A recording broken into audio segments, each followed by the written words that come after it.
Hello OP classes में आप सभी का स्वागत है। आज हम लोग कुछ जीके के महत्वपूर्ण पॉइंट पढ़ेंगे जो सभी प्रतियोगी परीक्षाओं के लिए समान रूप से उपयोगी हैं। चलिए तो देखते हैं। सबसे पहले हम शुरुआत करेंगे मौलिक अधिकारों के साथ। हमारे संविधान में मौलिक अधिकारों को भाग 3 में दिया गया है, अनुच्छेद 12 से 35। मौलिक अधिकारों को भारत का मैग्ना कार्टा भी कहा जाता है। मौलिक अधिकार यूएसए यानी संयुक्त राज्य अमेरिका के संविधान से लिए गए हैं। सबसे पहले मौलिक अधिकारों की मांग कराची अधिवेशन 1931 में सरदार वल्लभ भाई पटेल के द्वारा की गई थी। यदि बात करें मौलिक अधिकारों का प्रारूप, तो मौलिक अधिकारों का प्रारूप पंडित जवाहरलाल नेहरू ने तैयार किया था। चलिए आगे देखते हैं। वर्तमान में हमारे 6 मौलिक अधिकार हैं। मूल संविधान में 7 थे, लेकिन 44वें संविधान संशोधन द्वारा संपत्ति के अधिकार को हटा दिया गया। तो सबसे पहला अपना मौलिक अधिकार है समानता का अधिकार, जो कि अनुच्छेद 14 से 18 में है। दूसरा है स्वतंत्रता का अधिकार, जो अनुच्छेद 19 से 22 में है। तीसरा है शोषण के विरुद्ध अधिकार, जो अनुच्छेद 23 से 24 में है। चौथा है धार्मिक स्वतंत्रता का अधिकार, जो अनुच्छेद 25 से 28 में है। पांचवा है संस्कृति और शिक्षा का अधिकार, जो अनुच्छेद 29 से 30 में है। और लास्ट है इम्पोर्टेंट संवैधानिक उपचारों का अधिकार, अनुच्छेद 32 में। पहले अनुच्छेद 14, इसमें विधि के समक्ष समता और विधि का समान संरक्षण दिया गया है। दूसरा है अनुच्छेद 16 में लोक नियोजन में अवसर की समता। अनुच्छेद 17 में अस्पृश्यता यानी कि छुआछूत का अंत। अनुच्छेद 18 में है उपाधियों का अंत। अनुच्छेद 19A के 1 में है प्रेस की स्वतंत्रता। इसी में वाक एवं अभिव्यक्ति की स्वतंत्रता भी है। आगे देखते हैं। अनुच्छेद 21 में है प्राण एवं दैहिक स्वतंत्रता। अनुच्छेद 32 जो कि मोस्ट इम्पोर्टेंट है, संवैधानिक उपचारों का अधिकार। अनुच्छेद 32 को बाबा साहेब भीमराव अंबेडकर ने संविधान की आत्मा भी कहा है।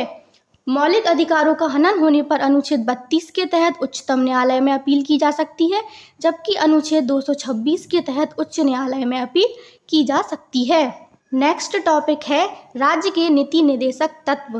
राज्य के नीति निर्देशक तत्व संविधान के भाग 4 तथा अनुच्छेद 36 से 51 में दिए गए हैं। नीति निर्देशक तत्व आयरलैंड के संविधान से लिए गए हैं। नीति निर्देशक तत्वों का उद्देश्य कल्याणकारी राज्य की संकल्पना करना है। केटी शाह द्वारा एक कथन दिया गया था जो कि बहुत महत्वपूर्ण है। यह एक ऐसा चेक है जो बैंक की सुविधा अनुसार अदा किया जाता है। तो चलिए नीति निर्देशक तत्व से कुछ महत्वपूर्ण अनुच्छेद देखते हैं। अनुच्छेद 38 में दिया गया है कि राज्य लोक कल्याण की अभिवृद्धि के लिए सामाजिक व्यवस्था बनाएगा। अनुच्छेद 40 जो कि बहुत ही ज़्यादा इम्पोर्टेंट है, इसमें है ग्राम पंचायतों का गठन। अनुच्छेद 44 में है समान सिविल संहिता। अनुच्छेद 48 के का में है पर्यावरण का संरक्षण, ये भी बहुत इम्पोर्टेंट है। अनुच्छेद 50 में है कार्यपालिका का न्यायपालिका से पृथक्करण।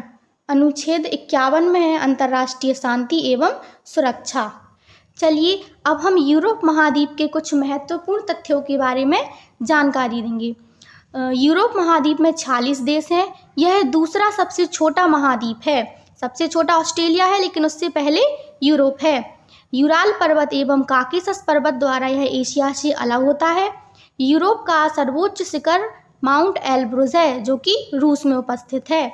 यूरोप की सबसे लंबी नदी वोल्गा है और यूरोप की महत्वपूर्ण नदी डैन्यूब है, जो कि 10 देशों से गुजरती है। चलिए आगे देखते हैं। यूरोप का सबसे बड़ा देश रूस है, जबकि सबसे छोटा देश वेटिकन सिटी है। और हाँ, डैन्यूब नदी का उद्गम ब्लैक फॉरेस्ट से होता है। आल्प्स पर्वत की सबसे ऊंची चोटी है माउंट ब्लैंक, जबकि यूरोप की सबसे ऊंची चोटी है माउंट एल्ब्रुस। ये आपको ध्यान रखना है। तो यूरोप में रोटी की डलिया यूक्रेन को कहा जाता है। झीलों का देश फिनलैंड को कहा जाता है तथा यूरोप का गर्म कम्बल गल्फ स्ट्रीम को कहा जाता है। यूरोप की कुछ महत्वपूर्ण जल संधियाँ हैं, जैसे कि डोवर जल संधि। यह इंग्लिश चैनल तथा उत्तरी सागर को जोड़ती है, जबकि इंग्लैंड तथा फ्रांस को अलग करती है। नेक्स्ट है जिब्राल्टर जल संधि। यह भूमध्य सागर तथा अटलांटिक महासागर को जोड़ती है, जबकि मोरक्को तथा स्पेन को अलग करती है। मेसेटे का पठार, ये स्पेन और पुर्तगाल में उपस्थित है।